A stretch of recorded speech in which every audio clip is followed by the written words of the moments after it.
There are two reasons the Impossible Burger is taken off. One is that people want to protect animals and our environment. The other is the perception that eating plant-based burgers is better for you. Denver 7's Russell Haythorne puts that last belief to the test in tonight's 360 report.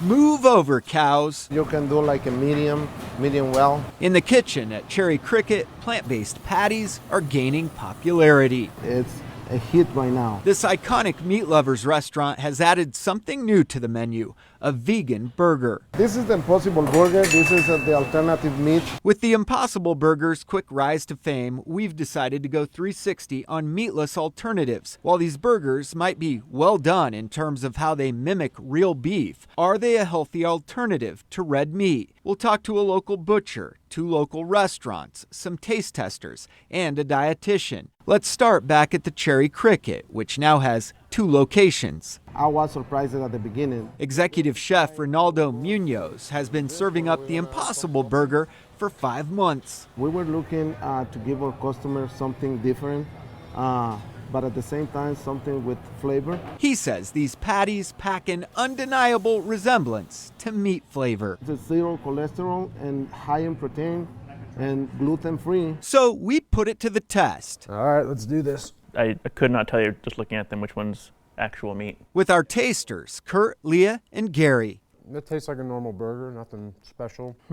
It's good, you know? While Kurt ranked it right up there with grade A beef. It's a good burger.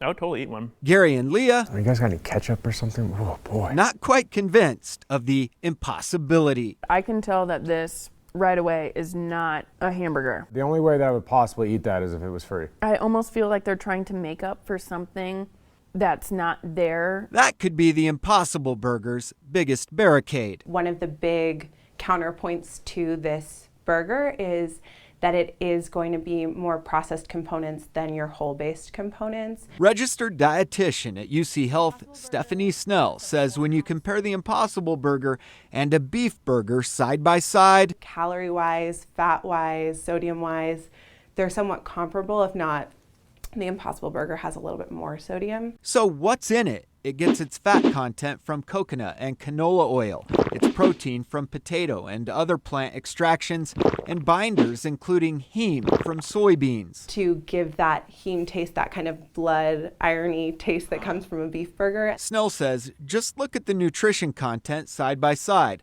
On the left, the Impossible Burger, on the right, a beef burger. Both have roughly 240 to 280 calories. Both have about 8 grams of saturated fat, and both have the same amount of protein, about 19 grams. While beef has cholesterol, the Impossible Burger has much more sodium. The Impossible Burger, think of it like a burger, not as maybe a health food option. And that's where butcher Justin Hurd makes the argument, where's the beef? There's only one ingredient in a hamburger. It's meat. Hurd owns the local butcher in Denver and gets his grass-fed beef from local growers in Greeley, and says with his products, there are no variables. It just seems like we're becoming the guinea pigs for trying out products, and we're going to find out 10 years down the road what these genetically created ingredients have actually done to us. Nothing for us to hide. And that brings us to True Food Kitchen. So we have just regular gluten-free oats, quinoa, which is again a great source of protein, the tahini, which is a great source of protein, just sesame seeds, and then some herbs and spices. Where executive chef Ethan Pixler has his own meatless burger. The problem with a lot of alternative meats for us is just a lot of the canola oil and the binders and the highly processed ingredients that go into it. At True Foods, they launched the Unbeatable Burger, a red beet-based alternative to the alternative. We don't have to worry about kind of shelf stability. We make these patties fresh every other day. The teriyaki caramelizes a little bit. It's not meant to taste like meat.